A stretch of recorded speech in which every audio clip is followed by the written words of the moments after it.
We had a very good session, I should say, and a very successful trip in Portugal, and even better in Spain.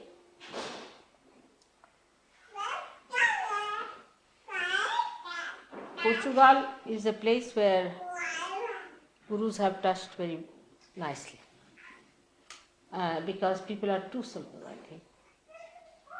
And because they are too simple, they are affected too hard. And I was really confronted with so many sick people there who have been to gurus, who have been only for 2-3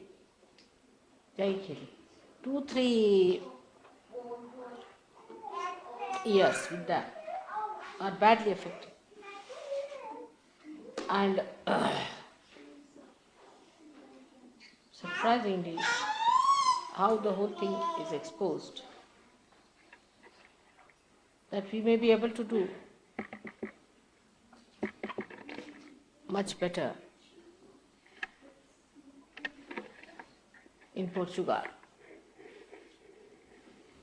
Now the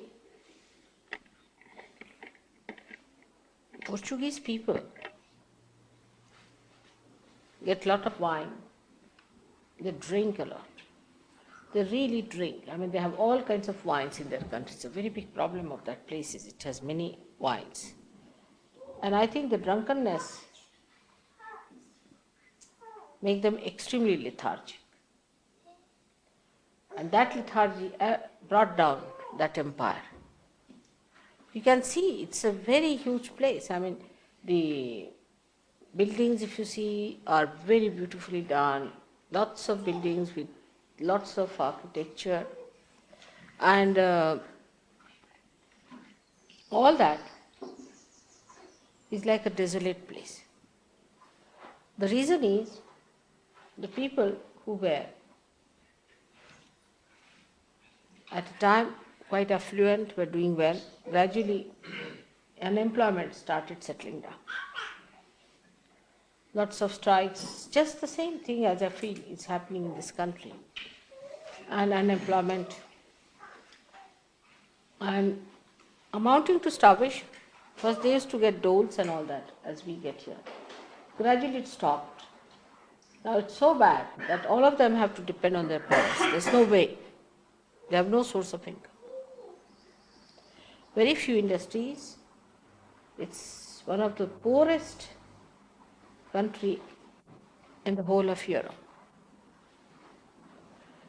That made me think about England, that we have to know that this country also may face a phase if we do not get up now. You see, it's all right to divert your attention to Falkland and all that, but it cannot feed you. So we have to understand, all the Sahaja Yogis must understand, that they all must have some sort of a degree or something on the paper. That's a very important. And though you are all realized souls and you are spiritually so endowed, everything is there. But you have to think of the whole. If the country completely goes down in its production and its capacity to activate itself, you will go down too. So your attention should be now, of course you should not be materialistic, but towards putting more activity into you, even in Sahaja Yoga, in meditating, in working it out in yourself. So lethargy is not going to pay. And this is one thing, is such an inertia that exists, that unless and until you really put in complete willpower, this inertia may not be combated, may be very difficult, of a very dangerous time. And means you have to be patriotic about it, and you have to think about it. After all, you are symbols of the English people. Whatever works out in you will start working out and the rest. So how you behave towards yourself and towards the general atmosphere is very, very important. Now towards Sahaja Yoga also, the attitude has to be understood very clearly. You see, like a Maharaja in India, who lives in quite great comfort, first of all, lives like a lord, and he orders about, you see. And then everything is lost. But still he talks like a lord, he behaves like a lord. His whole thing is the same way. Though it's not that the kingdom is there, that he is the ruler, but he'll talk like that to everyone, because the habits are formed. I think the mind also has formed the habit. The whole atmosphere is charged with such ego since long. And that's why towards Sahaja Yoga also the attitude has to be humbler, much humbler. Because without humility you cannot do. That's one thing you must understand. It's no question of you rationally saying something about it or explaining about it. But you see, basically, one has to be extremely humble. First of all, it's a very big privilege to get realization. You know that. It's a greater privilege to go in it. And it's the greatest to be a Sahaja Yogi. It's a very great privilege that you have, which very few people have. And you are the ones who are chosen specially. But the humility part of it is still missing about Sahaja Yoga. About Sahaja Yoga.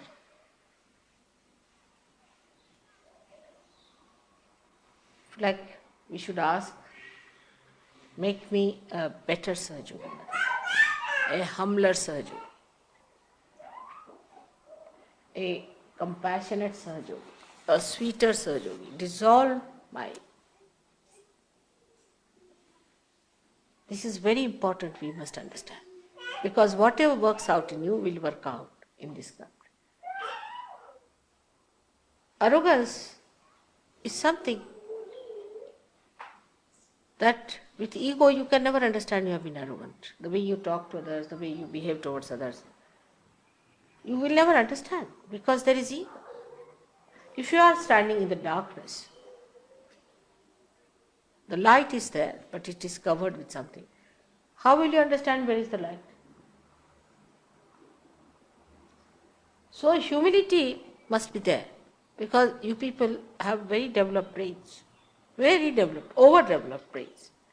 And that brain can, you see, always tell you, you're better than other. You see, always. The another one is no good, and the third one is useless. See, you're the best. That's typical of the brain teachings. And when it starts working out, it's very difficult to see that the one who is saying this is nowhere. Because from the point where you see, you cannot see what you are saying.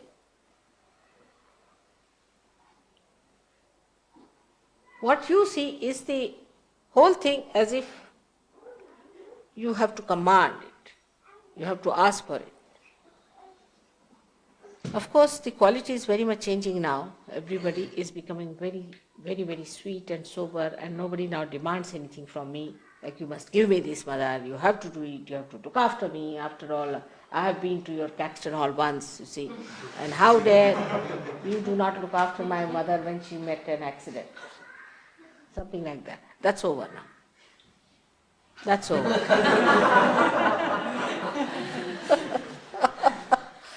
The quality is improving now. One has started learning now how to laugh at your own ego and this and that. But I personally think that one has to realize that if you represent this country to your mother, then it has to improve still. Still I have to improve. I have to go ahead. I have to go further with it. And I have to develop that beauty of humility. Like in Portugal, they told me, Lord Byron, whom I think to be a useless fellow, absolutely good for nothing, and I regretted every minute why he was created on this earth. He went and said, thank you. He went and said, Sintra is a very beautiful place. Sintra is too good to be wasted on Portuguese. It should have been for Mr. Lord Byron, whosoever he may be. Just see, typical.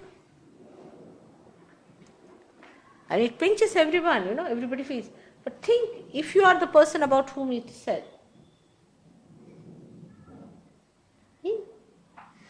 this is called, all right. So one has to develop a kind of a humility that I have to still receive. Come forward, come forward. I have to still get it. It has to work out. Now, when it comes to that kind of an attitude, then you turn round. Turn round upon yourself. What have you done for Sahaja Yoga? One question. Simple question. What have you done for Sahaja Yoga?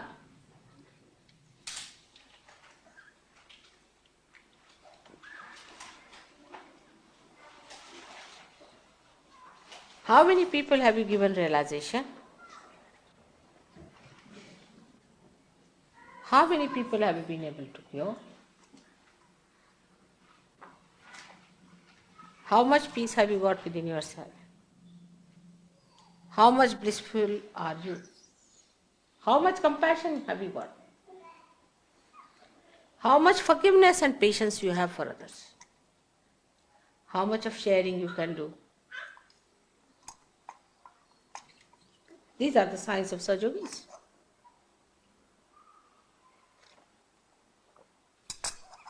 That you break your shell, you become the collective. How much do you understand others? And how much do you understand giving others? What have you given to others, even on material level? Let's see.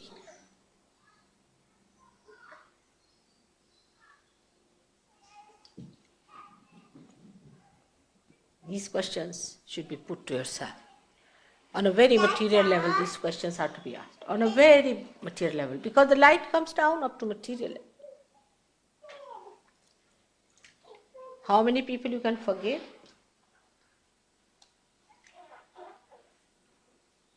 You are realized soul. You are prophets, no doubt. You can make others prophets. But you have to be the quality also.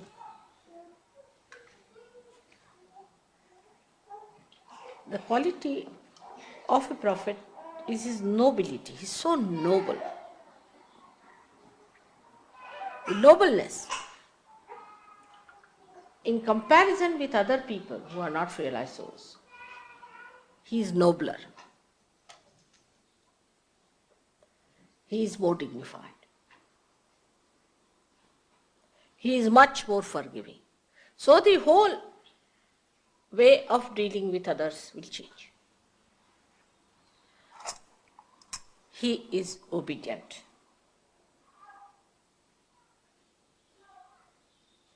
We have to obey in Sahaja Yoga. We have to obey our good will. Otherwise you are difficult people. It's impossible. Nobody can do anything to you. If you are like a thorn, how can anybody help you? So the quality of a Sahaja Yogi is measured by another kind of a measure. It's not the way human beings measure the quality of other human beings. Like somebody has a good taste, for example, so-called. Then people say, oh, he's great with a good taste. Or if he has a big car, oh, he's a big man. Or he talks like that, or he walks like that, or says this, that, and all those things. Or a question like this, why did you say like that? All these words, that they sound very hard to me. Why do you do like that? This kind of a language itself was not there in this English language.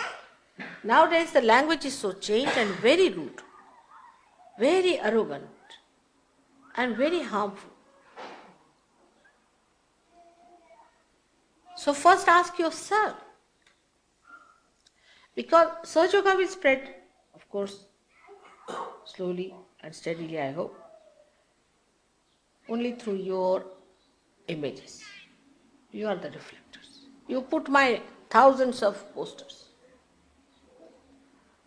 I'm so unique, They'll say, all right, this unique personality is taken out. No good. What about the disciples?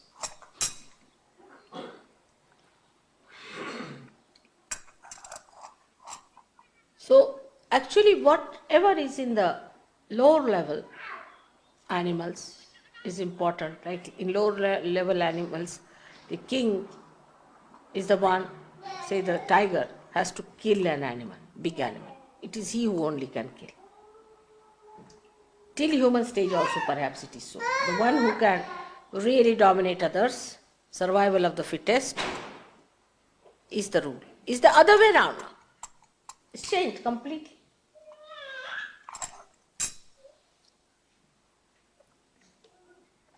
How much free you are in your ideas, or you are still identified with old ideas. But free doesn't mean abandonment by any chance. Freedom means you respect the freedom of others. First and foremost thing of freedom is that you must respect the freedom of others. Even God respects your freedom. He cannot give you realization if you don't want it. You cannot force it. So respect the freedom of others. But that does not mean while respecting the freedom of others, there should be abandonment. If somebody is abandoned in Sahaja Yoga, he goes out of the circulation of Sahaja Yoga. It's not coming in, so important, I have told you 100 times. It's the throwing out part of it, you see. Sometimes I feel I should give you some glues to stick on.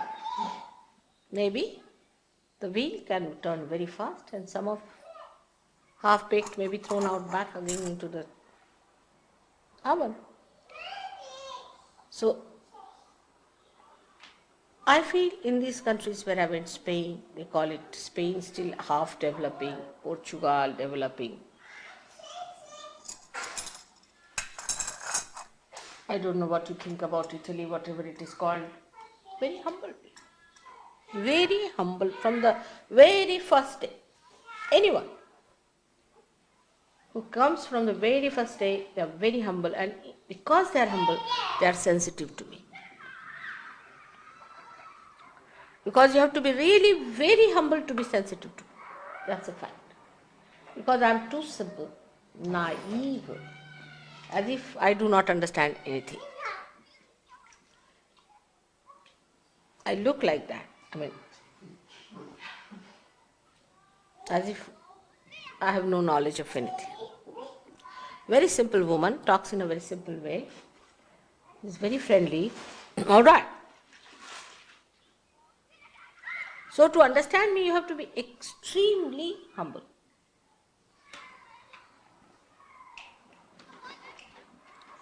And if you cannot go to that level of humility, you cannot see me. And you cannot understand. And the more you start understanding, the more humble you will become, naturally, because you know what it is.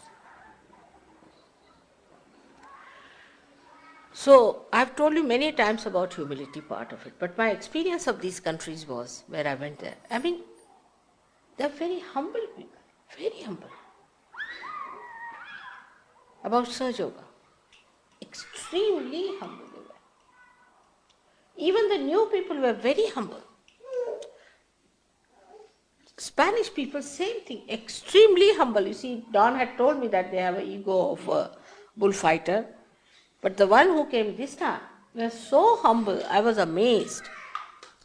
Even if I could touch them, that was sufficient for them. Nobody pulled my hand, nothing.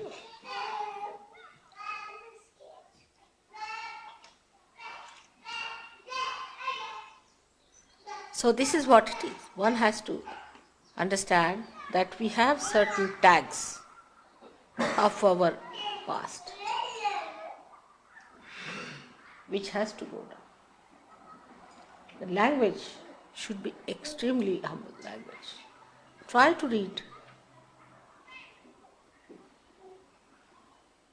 I don't know whose language is so humble. Maybe mine. I don't know. But try to read books where people speak humble language, humble way of talking. You'll enjoy it. Really enjoy it. Humility is the glory of such yogis. It's the only way they will grow. It's like putting your roots down and down and down.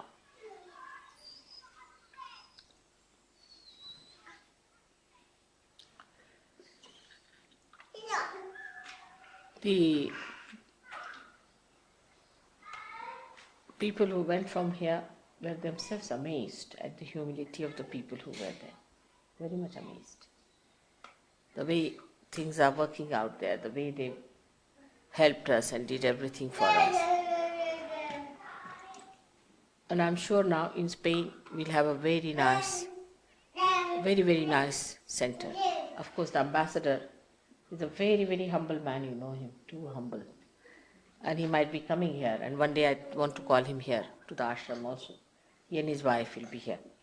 So the ambassador was very sweet, and he called me to his house, invited, and he had a nice tea party. He called Indians and everything. And Indians were, they asked me for one thing. It will be shocking.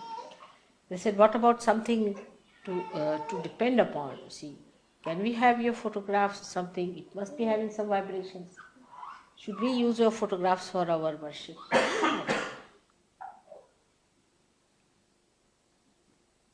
And the first I said that it's all right, it will work out, because I didn't want to say you have to take my photograph. So she was so disappointed, the lady. She said, no, there must be a photograph, so something which we can use after all. How can that be? Just a minute. And here, first thing comes up, like a big snake. Why mother's photographs? She should give us realization. She should solve our problems, solve our sickness, everything. But why her photograph?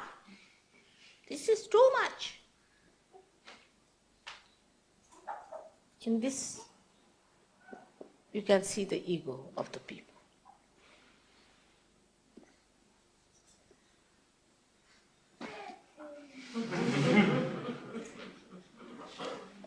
So sweet.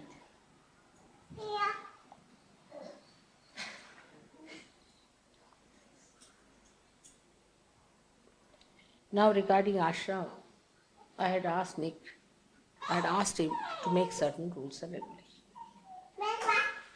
And I must say that, of course, Nick should say things as somebody told me that he should have been a little softer with it and all that. But supposing somebody is not softer also, you must know that this is sent by mother and you must do it. You see, actually when you say no to him, you are saying no to me also, isn't it? Because I sent him, I told him. And I told him that you must carry out these things. If you do not allow him to carry out, he has to be perhaps strict. By softer means, supposing something fails, then what to do? But I really don't know. After realization, even if you do not do things, what should we do? Can you suggest? I mean, you should respect everyone. But say, even if you respect people, get up at 8 o'clock in the morning, then what should you do?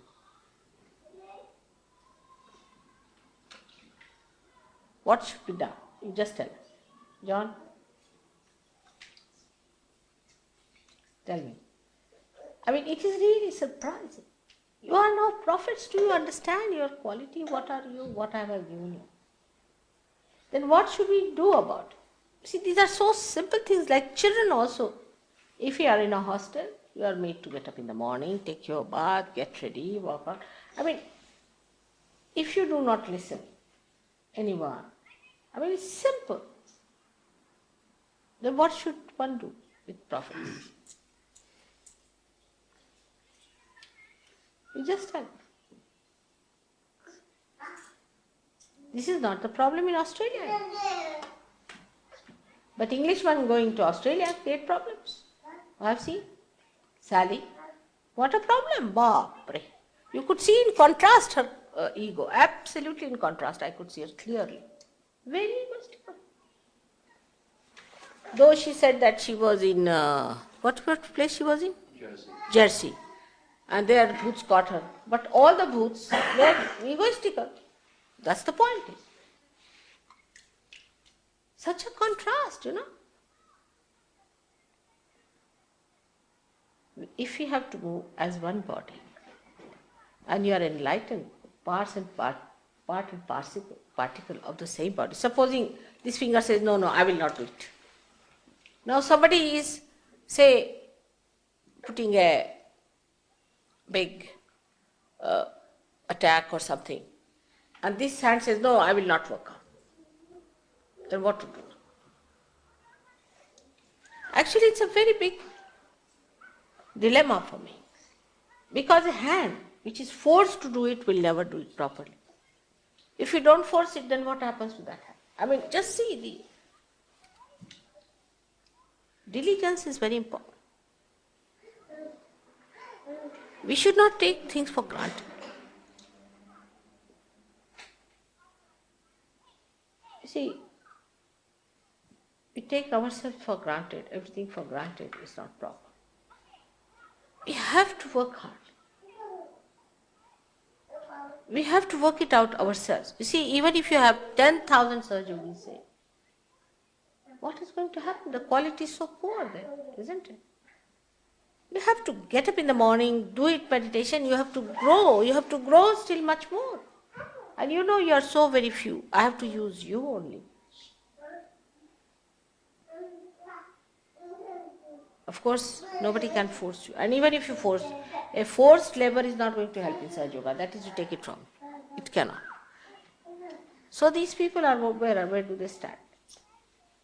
Now, anyone you tell the job, say Warren was in Australia. There was jealousies about it, terrible jealousies. Why should he tell me? But because there's nobody to tell you within yourself. That's the problem, is it?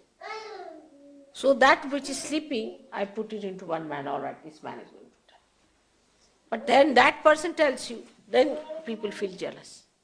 I mean, these are not the signs of a prophet. A prophet is never jealous. Because he knows he has achieved his powers now. He is in his own power. And his power is of surrendering. It is not of overpowering.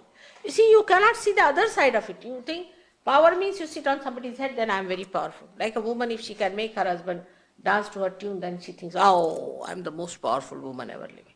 It's the other way around. That the woman is so loving that husband can't do without it. That sort of a power. She's so sweet that the husband cannot manage without her. That sort of a power should be the power of a prophet.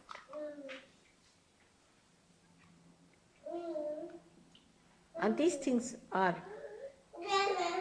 very much deeply put into us. So face it up and take it up. Whole value system is upside down. I tell you, the whole value system is upside down.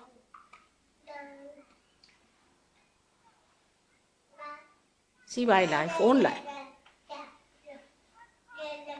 As a wife of such and such and such, I am expected to go into diamond shops, buy diamonds, become a big lady with heels like that, and walk with a neck like that, and do all sorts. I mean, this is the normal.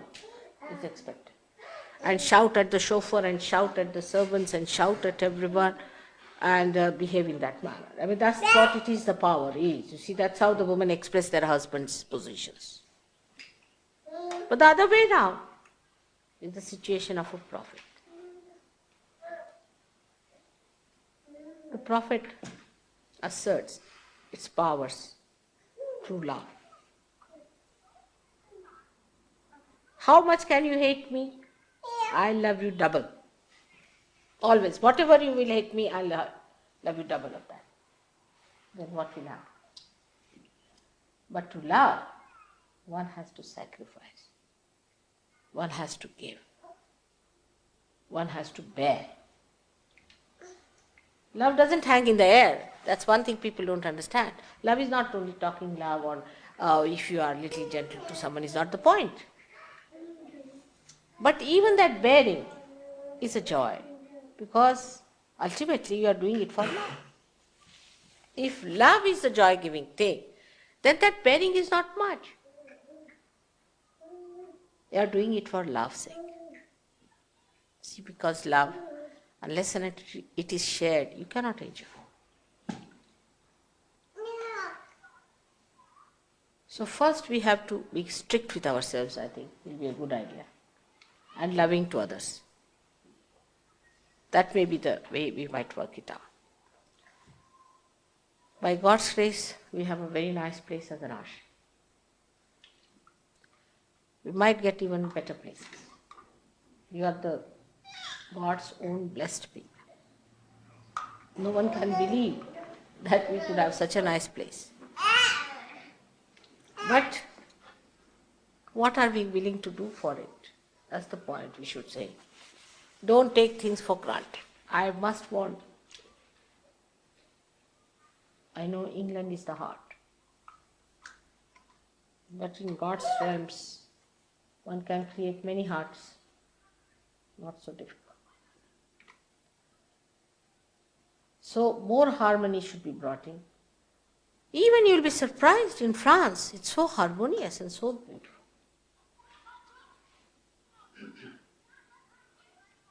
Find faults with yourself all the time. Now, under certain circumstances, I have to appoint somebody. Like I would say, very personally, I would say Nick, because Nick is doing no job nowadays. He's quite a systematic person. He's all right. This thing. He has some problems, I know. You too have problems, all right? But he's the one available today. And he's the one who is going to do it. Take one case. Now you must understand why mother has appointed somebody, all right. Accept it.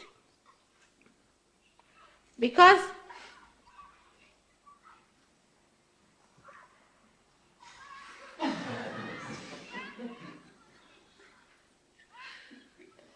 there's a big dance on.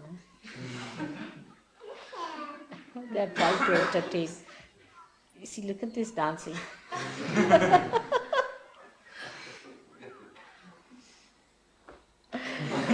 They are feeling the tenseness of the situation. So trying to entertain.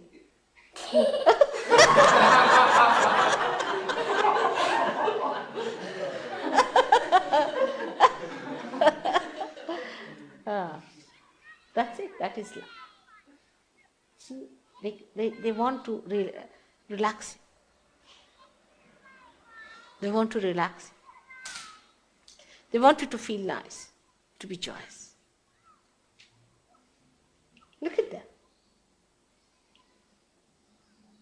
In the same way, we should do. I'm sure now, henceforth. I think best thing is to make some poems.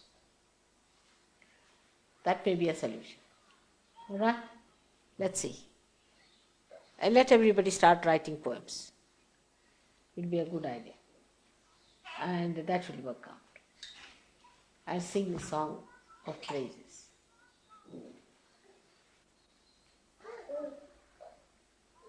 It's very little way. Just a very little way. Just there in your heart. Besides the source of all the beauty. It's just turn your face towards that. That will work out. I'm sure it will work out. It's not very far away.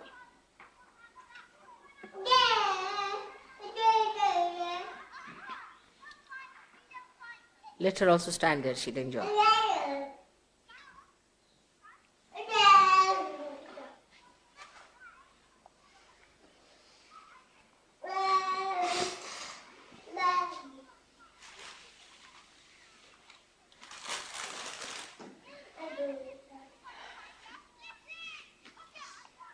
Now another point was that you are going to go to that peace mission or something. What? Peace, what is that supposed to be? Peace festival, was it? No, in Brighton you are... Peace festival. Peace festival. All right. And I am told Kay has written an article about it. Peace is... You know that peace is nothing without, it is within yourself. And if you can feel your peace, then only you can start feeling peace for others. Sahaja Yoga is the only way. There's no other way. You see, uh, at the level of, say, take the position of Falkland now. Let's see, Falkland Island is a very immediate problem. Now, at that level, there's no solution. There's no solution. They are quite justified in attacking back Falkland because these people were illegally there, because that's not a democratic country. They have destroyed so many people of their own, so English were justified. Of course, my all support was for them because they were correct on the justice point. That's true. But justice is little half-baked. Because for whom to fight? These unrealized souls. Their right for what? Even if you have democracy, if it is demonocracy, what is the use of having democracy? I mean, if through democracy you are creating only demons, it's demonic reign, then what's the use of having democracy also? What about this so-called communism also? All stupid people, to my eye, everybody is stupid. And they cannot achieve anything at that level. You can say a little bit, yes, correct, after all, you see, that was the people were there, under democracy, these people should have gone because they have killed so many people already in Argentina, they have no business. And of course, despotic law is against, absolutely against Sahaja Yoga. So, democracy is the best suited, no doubt. We have to support democracy. But even democracy for what? Why to have democracy? To have the higher freedom. If you cannot have higher freedom, and it just means abandonment, you see, democracy means that an old man can marry a young girl and all sorts of nonsensical things, then better not to have. So democracy is only suitable to people who are dharmic, who have established their dharma. Otherwise, you really need a communistic country which will settle down your dharma first, to evolve out of it. But people think that democracy is for ruining your dharma. You have freedom to ruin your dharma as you like. You see, what's wrong?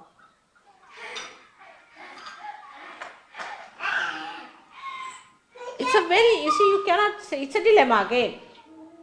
I don't know which way to go. It's another dilemma. So to end up the dilemma, you have to talk to people that though it might be justified at this time, say Falkland thing, aggression is for peace, because next time they won't do such a thing again. It's really for peace, because next time such a thing they may not try, these despots, you see. And there are all these Germans have gone and settled there, so it's a good thing. But still, it's not peace. It has killed a lot of people, this thing has happened. Why? Because people are not realized souls. Come in, come in. Come inside. There's a lot of space here, move on. So all those people who come first should come on this. Can you move on this side? We're all standing there.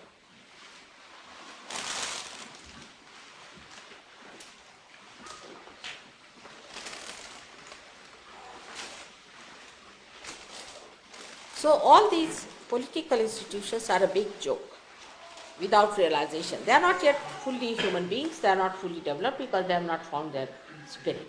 You must find your spirit. Unless and until you have found your spirit, no problem is going to be solved. Once your problem is solved, that is to find your spirit. All other problems are solved. How now? What will happen? Let's see. What will happen if we establish a kingdom of the realized souls?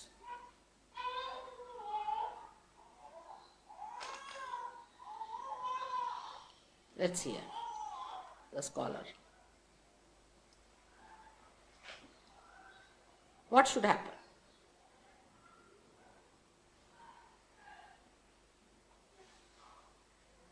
Of course, everybody will get up early in the morning, no doubt. from that. That's the most difficult thing.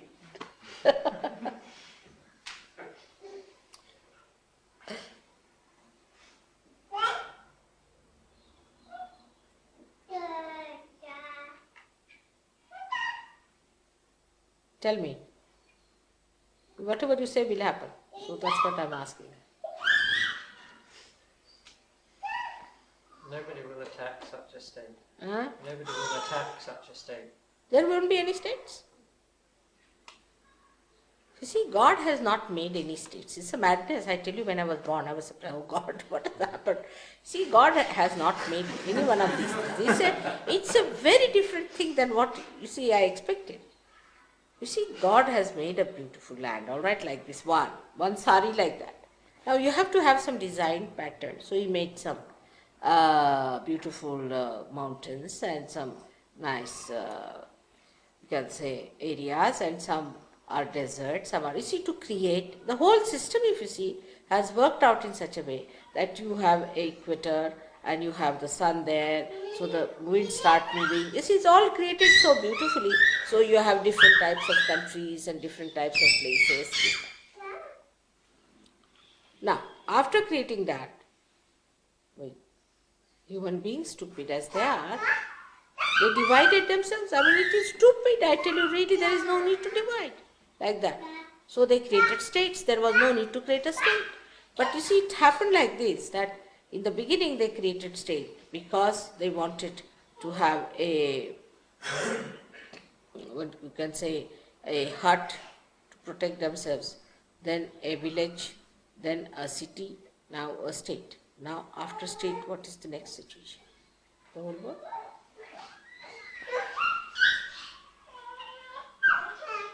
Collective.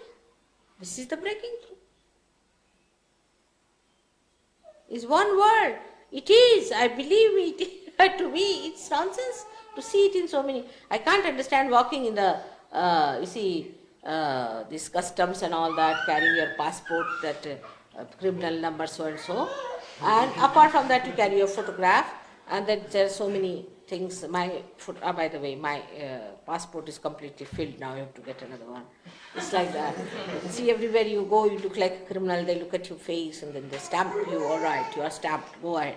It's terrible. It's undignified. Absolutely. That means, human beings have no dignity left in them. I mean, this land doesn't belong to you at all. This land of God. You are of God and the land is. Nothing belongs to you actually, to be very frank. I'm sorry to say. It's true. So what is a state? It is stateless. But stateless also means there is state in it. I say this is one world. This is, has been, is, and will be. I mean, you may, in your myth, you see, hallucination, think it is different and fight. I sometimes feel you are just fighting your shadows. This is you have created shadows and the shadows are fighting. And just to make the shadows fight, you fight, otherwise shadows won't fight. It's all a shadow. There's no truth in it. To me, it looks like that. It's all madness. What is there to fight? This is one world. Everybody is blessed by God. They all should enjoy His blessings. To enter into the kingdom of God. He is the king. He is the one who is the ruler. In His kingdom, there is nothing like a state. So that's a very different world we are entering into. There are no alternatives there. There's only one absolute state of mind where you become the spirit. That's all. There's not going to be any aggression. It's stupid to be aggressive. There's not going to be any suppression. Stupid to do that. Nobody is going to be suppressed and nobody is going to take any suppression. Everybody. Why? Do you find that in the nature? Nobody does that. It's a harmonious living in the nature, even in the animal kingdom. See, they know that a tiger has to live on an animal, it's all right. That cattle has its own life, finished. Even they can understand the need, but human beings don't. Their need is of spirit. And spirit actually hates aggression. It cannot, even if it wants to, it cannot. It's indignified to aggress anyone for a spirit. Indignified, absolutely, it is wretched.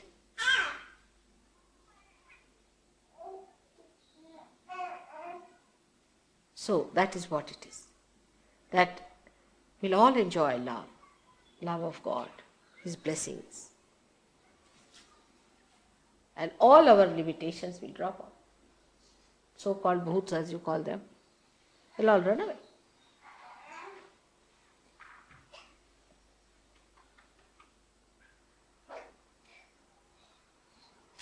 It's a very different atmosphere of reality. This is all unreal. It's absolutely unreal. It's an illusion, I tell you. Because you know that Brahma, these divine vibrations, are doing everything. They are working out everything, even material things.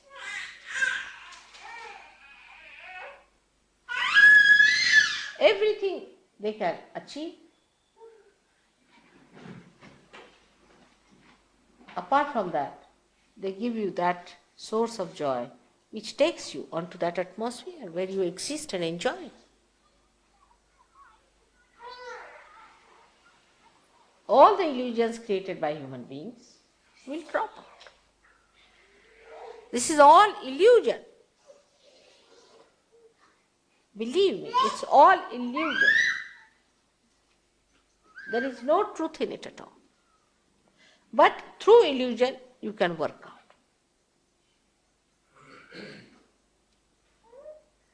It's a very interesting thing, that only through illusion you can work out. Because when I'm talking to you, I have to keep an illusion of being here. Otherwise, you won't pay any attention, you won't see me, you won't know me, you won't talk to me. So you have to have an illusion.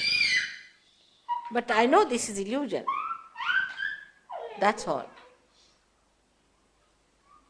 Living in this world, in this illusion, if you know it's an illusion, that's done. You are going to be tomorrow's citizens. No doubt. Of a very high level quality. The day will come when they will have to jolly well consult us. Already you have seen how I am playing tricks on the US. Did you hear the way the lady made mistakes, the stupid things? Did you find that? I saw her photograph and I said, oh, this stupid woman, she just raised her hand. Now they are realizing, they don't know what happens to them, suddenly how they go amok. They'll all go amok.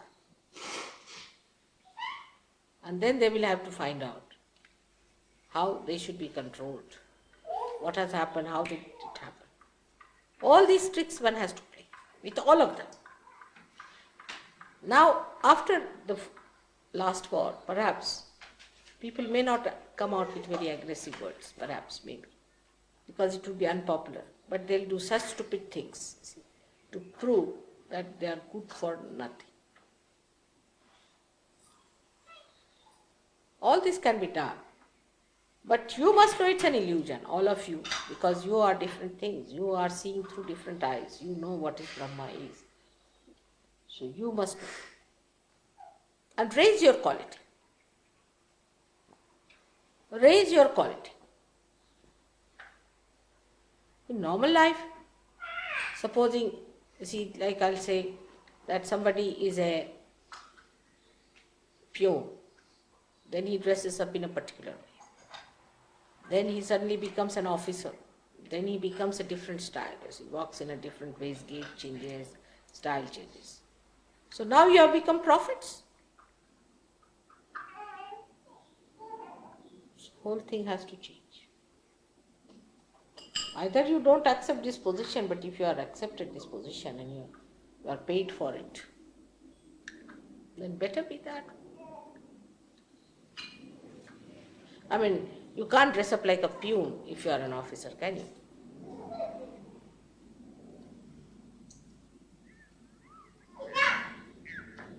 It's all illusion, complete illusion. The whole thing is an illusion. All these kings of yours and queens are like dolls there before me. Especially Mr. Pope, who came here. My grandson says, Mr. Pope came here. I said, Pope? He said, I'm sorry, pork. And he was talking all rubbish. I said, how do you know? Because all his chakras were catching. And he's supposed to be the Pope in charge. Now, Bishop of Canterbury. See, he's another funny man. I've seen him on the thing. He was agnostic about everything. I don't know, about Christ also maybe. He said, I'm agnostic. Any question you ask him, I'm agnostic. It's a very good escape he has got. You see, he's agnostic of about everything because he said it's a mystery to me. So what are you doing there? I mean, if it's a mystery to you, you are agnostic. I mean, I just don't understand how is he there. So some people have taken up upon themselves this crusade, I believe, to talk to you. I mean, how can you talk to your shadow? Can you?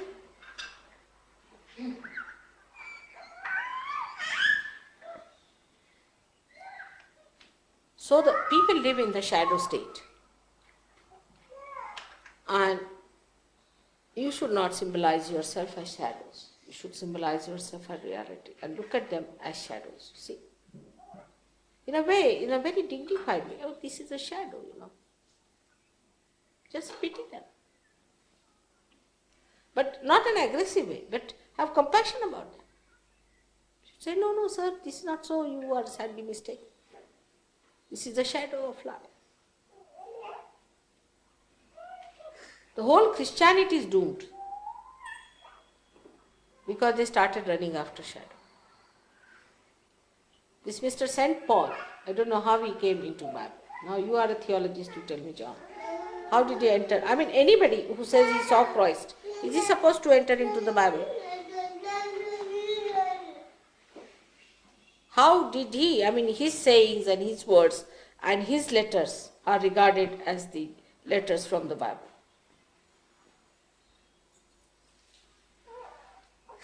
After Christ. Before Christ is all right, but after Christ. What is the validity? I don't understand. What is the credibility of this person entering into that as an authority? How? I mean, nobody challenged him. He was a man who was killing so many people before. Then suddenly he becomes something and he starts saying, I'm doing Christ's work and this and that, and he writes letter to Karanthi and all these people and all that. And why these letters that he writes becomes a Bible? Can you imagine? What did he do in his own lifetime? Half of it he spent in killing and half of it he was an imposter. I'm happy that it has come to your notice. But one can ask, why is he there? Now he started this charismatic thing, he is doing all this. I first saw it in India. There's a St. Paul's church. They're all possessed people, And one of my uncles was the priest of that. He was a very possessed man, very hot-tempered, horrible. And when I saw that, I wanted to see the St. Paul's Bible, what he has written about. I was amazed. But I said, let you people read and see for yourself. And this horrible charismatic movement is anti-God activity, absolutely anti-God activity. So, if you have to talk to the gentleman, you have to tell him about it, that it is possession. The Seventh-day Adventists and what are this Pentecost is nothing but that. Jamaicans are doing, all of them are great spiritually developed people, spiritually in the pub.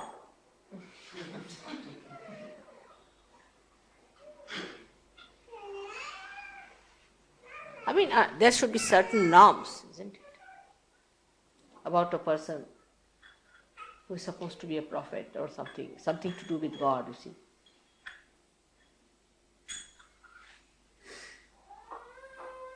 The world is coming to a position where they are understanding. But see, once they start disregarding, the danger is this. Once they start disregarding these things, because they are myths and falsehood, they will disregard also God. And all the truth about God. They can become communists. That's the easiest way. Then there is no return.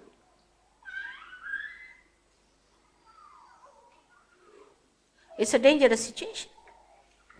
So when you talk to him, you have to tell him, warn him. Already your churches are selling here. Nobody goes to church.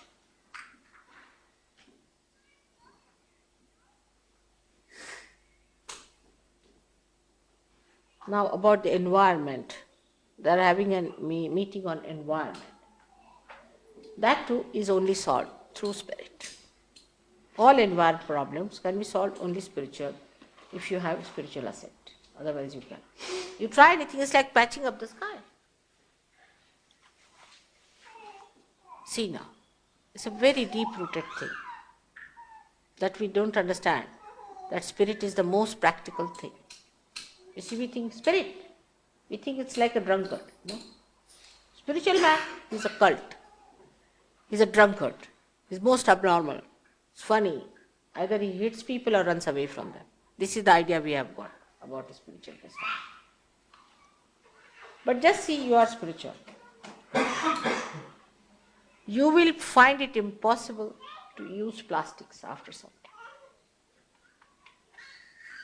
Because you will know that the plastics give you horrid vibrations. After some time, you will find it repulsive. It's all right to sit in a train for a while on a plastic coach. All right.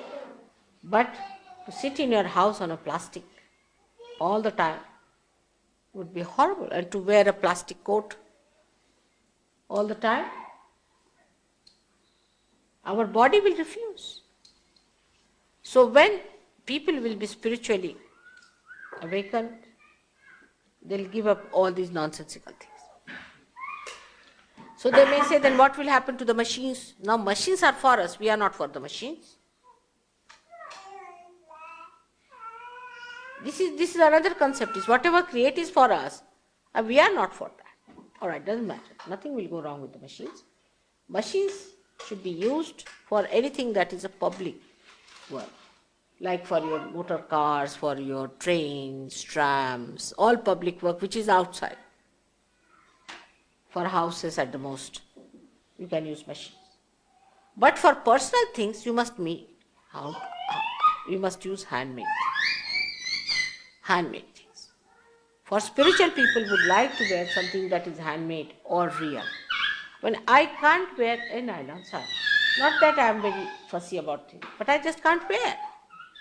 After some time, if I do not take out my socks, which are only nylon, what to do? My vibrations get jammed completely. So you won't be able to wear next to your skin, near your body, eating your food, everything in plastics, cooking in plastics. I mean, it's too much. Thank God, cooking I don't think is possible, isn't it? But aluminium is another thing. It's very bad. Aluminium you won't be able to use. You'll either try copper or brass things. Now handmade things will have, because they are made by hand, so they have vibrations, people would like to have handmade. It is a part. So by that, you remove the disparity of the world. Developing countries can do handmade things. You cannot beat them with computers, can you? You go ahead mad with your computers. You will have to come back. Must understand the whole. If you don't understand the whole, this is what is happening. Like mad, computers going ahead. Where? into the ditch, into a big mountain. Now they have created big mountains of plastic. They don't know what to do with it. So, and now with computer, what will they do? They'll create a greater mountains out of plastics. Maybe Himalaya might be created with the computer. So the developing countries should not try to follow these mad people on one side. They should develop their hand things and all that because they'll have to come back. Now the handmade things in this country are so important and so expensive. You don't care whether it is pressed or not. But in India you have to take nylons because this is nylons is a symbol of development.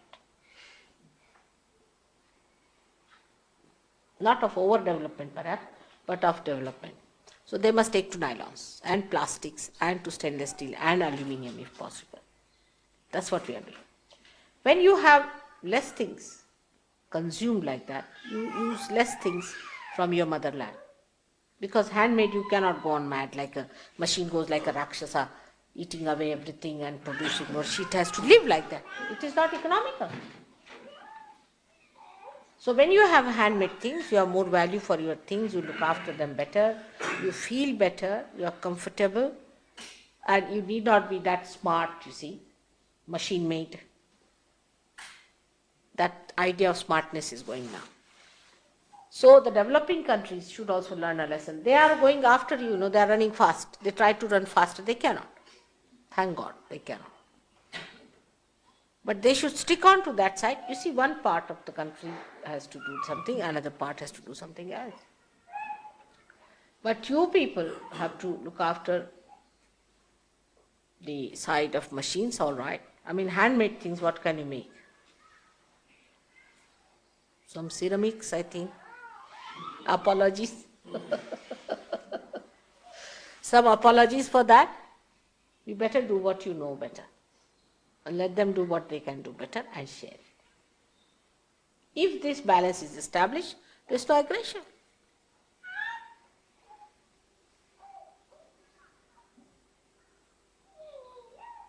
Unemployment can be solved.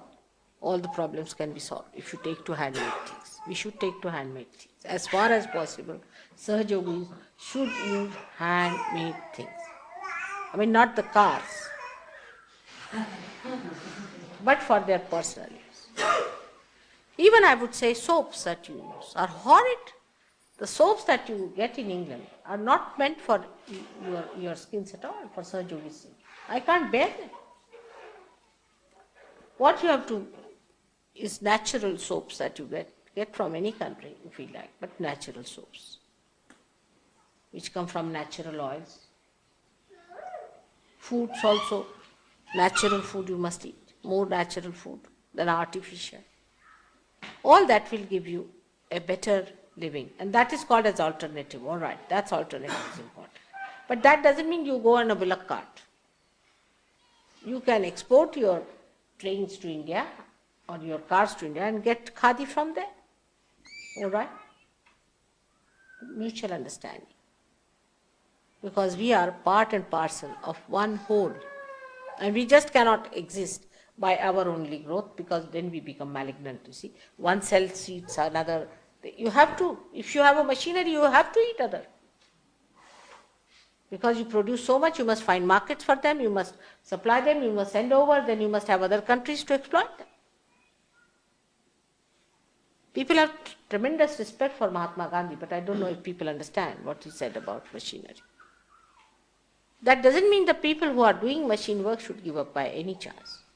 But some of them they can close down. For example, plastic toys for children is horrifying. You can't even get wood toys now, nothing, just plastic, they're touching plastic. I mean, imagine you cannot feel any plastic. So, this is what a sane Sahaja Yogi has to understand. That's how you can solve the problem of environment also.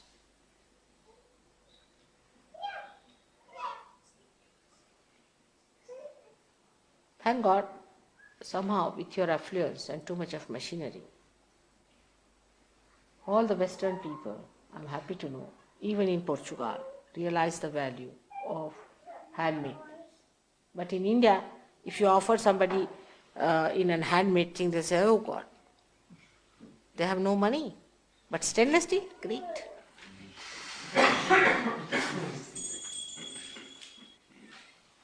In a stainless steel glass, they'll give you tea. You see, it's very big. If you give it in a ceramic, what is village craft? They are to be told. But if you create a demand, they'll be all right. They'll look after their handmade thing. And here you can't do much. I've seen, you see, that neatness, that deftness is not there. That's lacking now. You lost it. Very few people have that left in them. Even if they have to cut one coat with their hands, they cannot do it. They have to use a machine which cuts 25 coats at a time. Then this problem of you have to have a figure exactly because these only can fit certain figures. You can't have your own independent figure. This is all machine-like stuff, you see. You all must have that figure, otherwise it doesn't fit it. So that is an ideal figure. So everybody works out for that. See, there's a new machinery comes up, you see, for that kind of a thing. Then new styles they come up. It's such an artificial thing. All man-made, artificial. From your democracy, your politics, to your economics, to all your so-called ideas of creativity, everything becomes so artificial. Now people can't paint. What they paint, if you see, you are just aghast, you don't know what is this supposed to be. And it is supposed to be this, but it looks, there's a hand, isn't it? Can't you see that? Yes, I can. It's a little bit showy.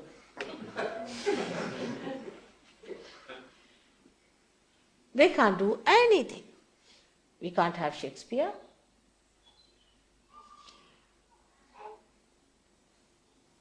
We can't have Gagi. We can't have anyone of that time. We can't have the Abraham Lincoln. We can have only machines, you see, bolts and nuts fitted nicely. You fixed, you are fixed, you are fixed, you are fixed. Everybody fixed nicely. Where will this brain go? Where will this heart go? What will it do then? It cannot collapse. I mean, as long as you are existing, the heart has to beat. So all this artificiality has to be overcome by Sahajogis. The responsibility is so great. Such a big building you have to bear on your shoulders. And the foundation stones have to get up in the morning.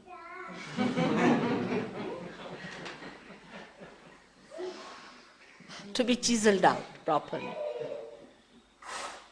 So I end up my lecture today. May God bless.